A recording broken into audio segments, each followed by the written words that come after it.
Hello and welcome to the Reviews Brothers. One of the great things about gaming is you get to live out your wildest fantasy of being a hero in the middle of a huge battle, where against all odds you manage to single-handedly take down entire armies. Some games only throw a few enemies at you at a time, but in the games that we're looking at today, you'll fight literally hundreds at a time and still manage to win without so much as a scratch. So, how about I shut up, you press that subscribe button, and we take a look at some games. First up is 99 Nights for the Xbox 360. Here you play as a few different characters as the story progresses. There's a war waging between good and evil, and a power stone has been destroyed. Usually all the races of the land here get on pretty well, but since it's been destroyed they've all decided they want the power for themselves, and we can't have that. This is one of those games where there is quite a lot of admittedly pretty looking cutscenes, but they're very Japanese dramatic, if you know what I mean. I ended up skipping a lot of them, which I'm sure will probably shock none of you. The gameplay here is simple. You choose from your selection of unlocked characters, and then you're thrust into one of many missions in the game. Missions basically all have the same goal: to kill as many of the enemies as possible. You normally don't have to kill every single enemy, and in some levels I'm pretty sure that's not even possible. You do get basic objectives, which are essentially to hunt down the captains or bosses of the stage and stick a sword through their face. Usually when you've killed the bosses, and sometimes there are multiple ones on the levels, then the stage will finish and you'll move on. But as you'd expect for a game in this video, there are hundreds of enemies in every level, sometimes even thousands. Enemies come in a few variety. There's soldiers, goblin things, and each army has its own variation of soldiers, archers, pikemen, magic wielders, and so on. Usually the different enemy types have their own attacks, strengths and weaknesses. For example, the archers will always try to be far away from you, so if you're heading to get them and kill them, and other enemies get in the way, they'll just run away from you to get some distance and you'll have to do some catching up. Combat is of course the focus here, unsurprisingly, and yes, it is pretty simple. You've got a couple of attack buttons, basically just weak and strong, and different combinations of them will do different combos. As you play, your characters will level up, so you'll unlock even more things to attack with. So you start off with basic attacks, but after a few stages you'll be doing massive combos that send enemies in the air and all over the place. It's actually really satisfying, but this is not a game that you play for deep combat. It's one you play to kill hundreds of enemies in a short space of time. At the start of levels you can choose from your backup infantry from a selection of units. These guys will fight alongside you and you can give them basic commands, but honestly I never really found them that much use, and would often see them just kind of standing around not doing anything. Idiots. So yeah, it's basically all up to you. But I do really enjoy the scale of the battles. Fighting earns you orbs which power up your special attacks, and when you have enough orbs you can unleash some really cool magic that see you do massive explosions or crazy combos that devastate hundreds of enemies in one go. It's really cool, and the controls are easy and responsive, so it's all fun to pull off. Looks wise, the game is fine. It's a very early game for the system, and I remember a lot of my friends being really impressed by it and loving the scale of everything when it first came out. And it does still hold up, I would say. You do notice that all units are basically the same and have quite limited animation, other than your main characters. Also, there is a fair bit of slowdown, which is a shame. Something else that is a bit annoying is that the levels are large, and you often spend quite a while just running around an empty battlefield looking for the next batch of enemies, which admittedly are on a map and easy to find. I just think the levels could have been a bit smaller, or make your character move a little bit faster. But overall, I actually really enjoyed this more than I thought I was going to. It does get a bit repetitive, but it is fun to play a few levels at a time while ignoring the story.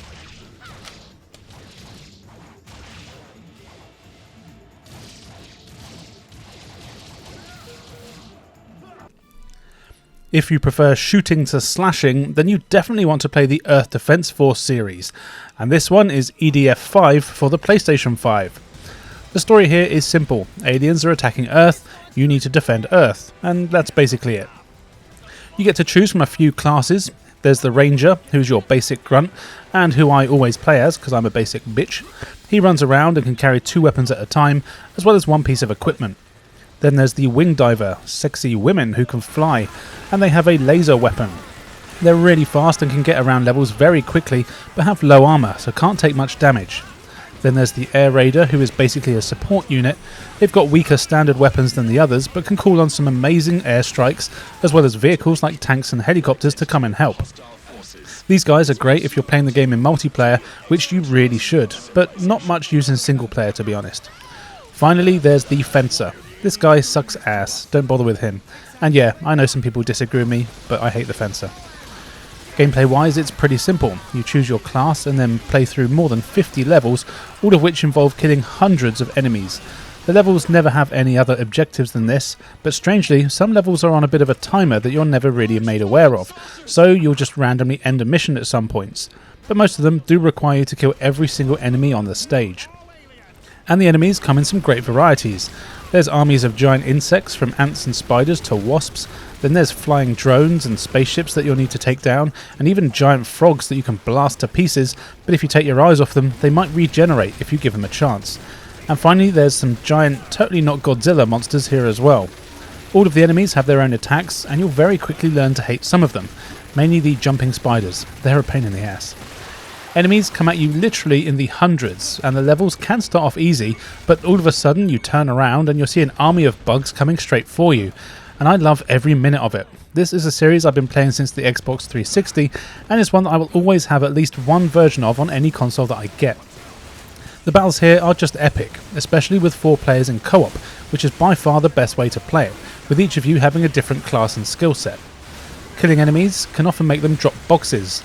There's white boxes which just restore your health. There's red boxes, and for each one of these you collect, your max health is permanently increased by 1. However, the increase doesn't take effect until the next stage. And then there's the green boxes. These contain new weapons, and there are hundreds of different weapons to collect. Each class has its own set of weapons, and you get things ranging from shotguns, machine guns and rocket launchers to massive lasers, throwing spears and acid spewing things. It's really fun to try them all out. Some of them can be quite useless, but a lot of them are great, and what's cool is that the higher the difficulty you play on, the better the weapons you get, which is an incentive to try higher skill levels. Some levels will kind of require you to have certain weapon types as well. For example, you might need to take out a spaceship, which means you'll need a weapon with a really long range. Other stages are suited more to close quarters weapons like the underground ones, so shotguns and landmines are much better here. Levels really have different strategies, and you might even have to quit stages at times to change your loadout. Graphics wise, the game is fine. I'd say fine at best. It's as basic as it gets, really.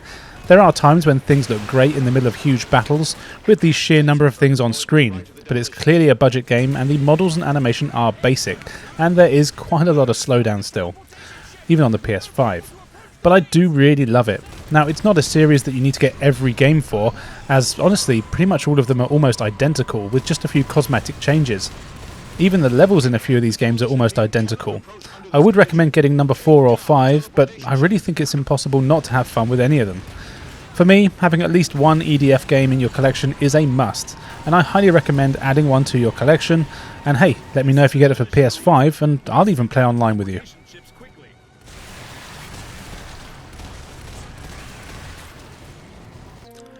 Let's rewind time a bit now and take a look at the Lord of the Rings, The Two Towers for the Gamecube. This is a game from a time where EA weren't so hated and actually created a really fun series of games based on the trilogy that I'm assuming don't need any explanation. But in case it does, there's a bunch of guys that aren't happy about the jewellery they've got, so they decide the best thing to do is throw it in a volcano. The Two Towers is the second movie in the trilogy, and the game does a really good job of taking you through the key parts of the film and letting you take part in huge-scale battles that happen throughout. You even get scenes from the movie as well, and from the first film, as I believe EA didn't have the license for that first film, so they shoehorned things into this one. The game is a third-person action game, and on most levels you get to choose from a few different characters. Throughout the course of the game, you'll play as Aragorn, Gimli and Legoland, with Isildur being a playable character in the tutorial at the start. Unfortunately, although all the characters are in the game, you never get to play as them, so the likes of Gandalf, Frodo and so on, you don't ever get to choose them. As mentioned, each level is a different battle from the film, so you'll fight the Nazguls at Weathertop, orcs and goblins in the mines of Moria, as well as taking part in huge forests battles in the Rohan and so on. Each level is introduced with cutscenes that show actual clips from the movies, which is really fun to watch, and they've got a pretty impressive transition effect where the movie clips turn into the game engine, and for the time, it's actually really well done. The gameplay itself is basically just all-out action. You follow some linear paths as your chosen character, and you'll need to fight off hordes of enemies until you get to the end. You'll fight orcs, goblins, trolls, ring wraiths and so on, basically exactly who you'd expect to fight in a Lord of the Rings game. Each of the characters has their own combos and attacks. Aragorn is your basic all-rounder, with Gimli being slower but stronger, and Legolas being the faster one. Each character also has a ranged attack as well as their melee ones. Combat is basically just button mashing, but it works well and is responsive. There's quite a few combos you can learn as well, and you'll level up your character between stages, allowing you to get even more moves to increase your health and so on. And the scale of the battles here are great. While some levels aren't as grand as others, you are always fighting dozens of enemies, often at the same time. And when they suddenly throw a troll into the mix, things can get tough as they take a hell of a beating. Later levels feature hundreds of enemies for you to fight, with wars waging in the background too. Now today these can look a little janky, but honestly I do think it still holds up really well. You also get some decent boss battles here as well. The bosses have certain patterns and weaknesses and will likely take you a couple of tries to figure out. But they are fun to fight, and although sometimes it can be frustrating, really none are ever too hard. In fact, that's one of the downsides to the game. It's actually quite easy, and you'll probably get through the whole thing in less than 3 hours. Now, you are encouraged to replay the game a couple of times, so you complete each level with each character to unlock the various bonuses, but honestly, mostly these aren't worth the trouble. However, the game is fun enough to probably make you want to do it anyway. Graphics wise, it looks great for the system, with smooth animation and is about as realistic graphics as you can get. It's got a fixed camera, so sometimes it can be tricky to see what's coming up, but that's only a minor complaint. So yeah, this is still a really fun game to play. It's held up surprisingly well, and one that's fun to go back to. It's a shame that it's all single player, though the sequel does let you play with a friend, but both are worth a look.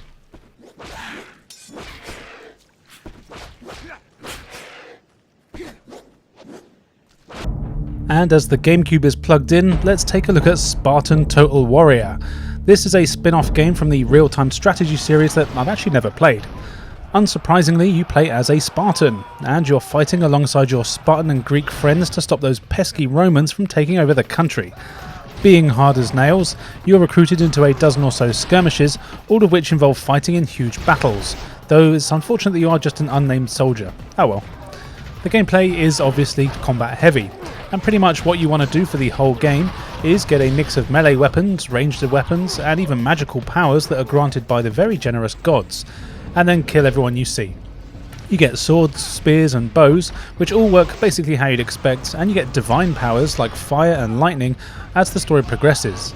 These are very handy and let you take out multiple enemies at once, and even freeze some of the bastards like Medusa.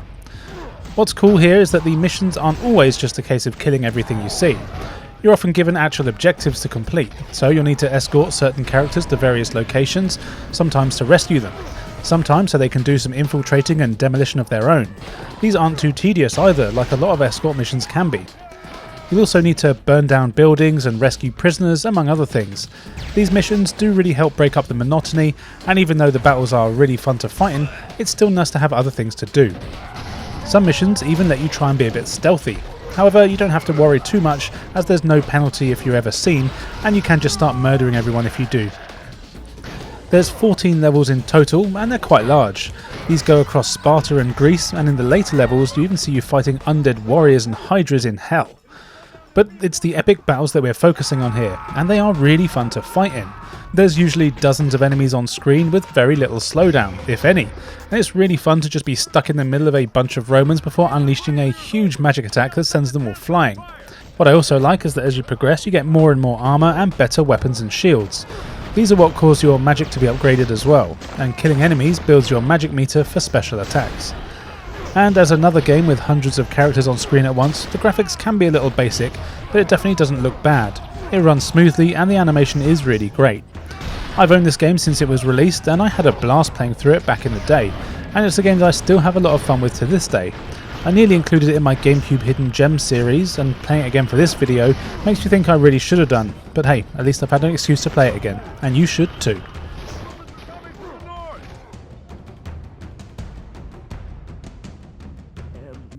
Time to get serious now with Serious Sam. Now you can't go wrong with any of the Serious Sam games, but this one here is Serious Sam The Second Encounter HD, which is part of the Serious Sam HD collection that anyone who likes first-person shooters should own. The story here is that Serious Sam Stone is an absolute badass, and one of the few lone gunmen in gaming these days. The evil Mental has sent his army of alien mutant warriors to various locations and time periods on Earth, and it's up to Sam to grab his guns, wash his t-shirt, and set out to kick Mental's ass. Again, because this is technically the second game, but it's not Serious Sam 2. That's a different game, obviously. So the premise here is simple. You explore a load of really huge levels that are packed with hundreds of enemies for you to fight, with a massive arsenal of weapons and lots of ammo. There's no real objectives in the stage other than to get to the end, but on a lot of them you will need to find items like keys that will open doors. Normally what will happen is you'll find a locked door with a few different keyholes, as well as a few different corridors leading in different directions. You can probably figure the rest out from there. But no matter where you go, you'll be killing things. Now, granted, not every battle features hundreds of enemies, but most will see you fighting at least a dozen or so. The variety is great. You've got undead soldiers, alien warriors, skeletons that are a pain in the ass, giant mechs that fire lasers and rockets, scorpions with machine guns for hands, mutant fish, frogs and more. And yes, you get a good selection of weapons to fight them with. You've got pistols with unlimited ammo, a shotgun, a super shotgun, a Tommy gun, a chain gun, laser gun, rocket launchers, grenade launchers, even a damn cannon, like the ones that pirates use.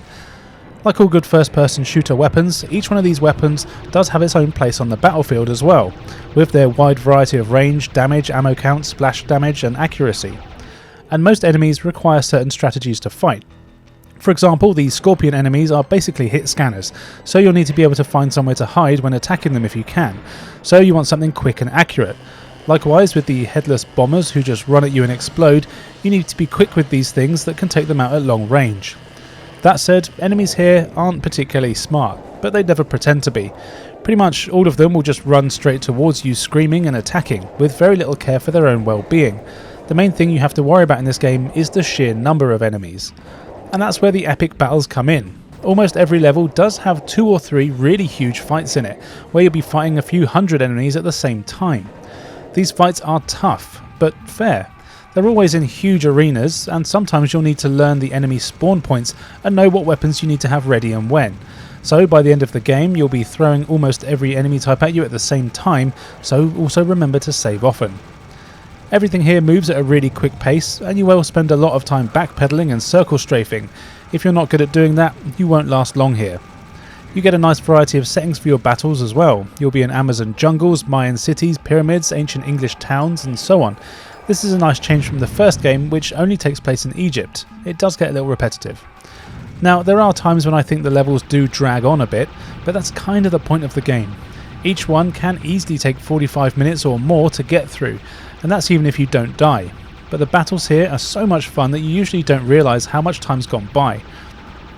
It looks decent enough. The HD remasters are definitely improved over the original, and I had the PC versions back in the day that before the HD remaster, and I remember these games basically being given away at my local game store. I bought a copy without ever even knowing what it was, and me and my friends instantly loved it. But anyway, the graphics here are decent. Some of the enemy models are pretty basic and the animation is minimal, but it does a good job and doesn't look bad. The weapon models are really good. I would however recommend playing this on the PC. This is the PS5 version here, but of course it is a bit better on the PC with a mouse and keyboard. That really benefits the controls. And the game itself though is just so great. It's one that I come back to regularly when I want to kill hundreds of things but don't have much time. It's got a lot of character and doesn't take itself seriously, ironic. Sam has a ton of one-liners and levels are packed with wacky secrets that you'll want to hunt down. This one is highly recommended.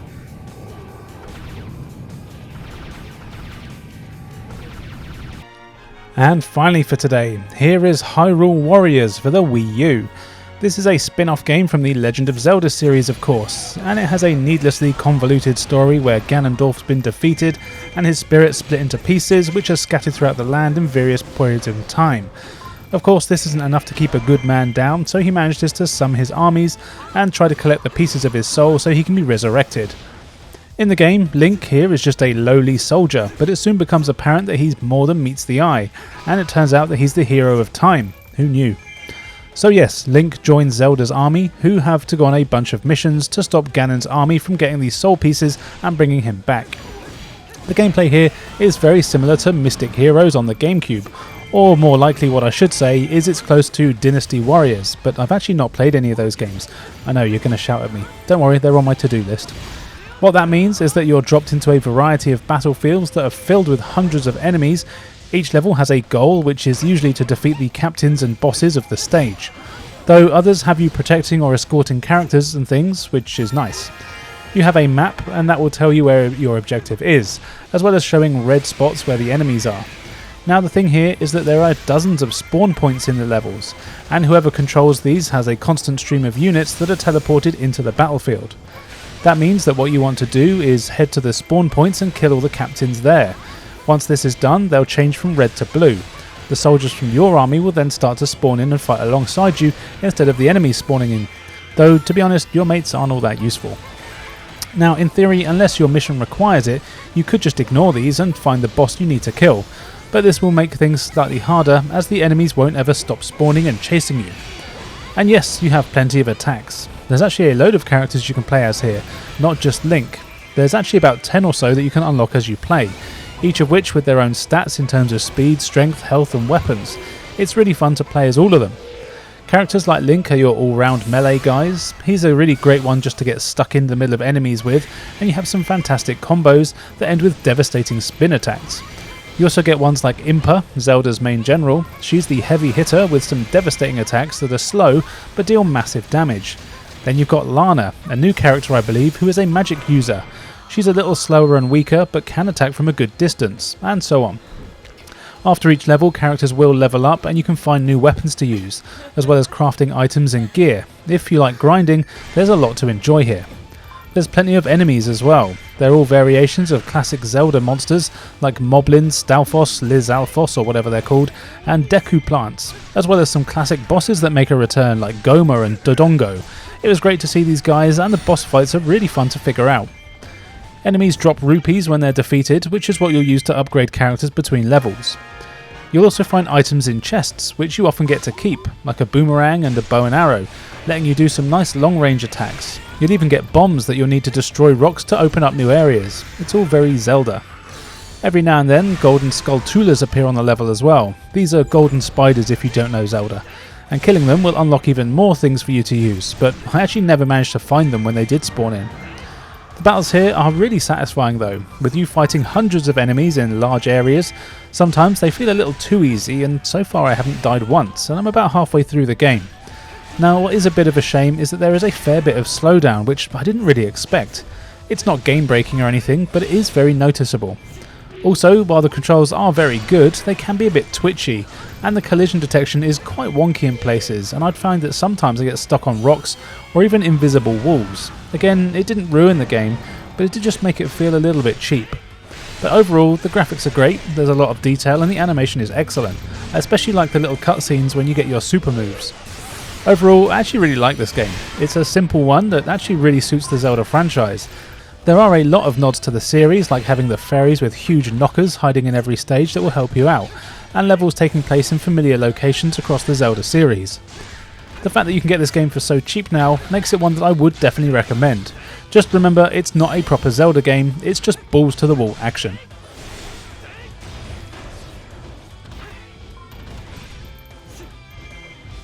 So there you go, a handful of games that have some epic battles.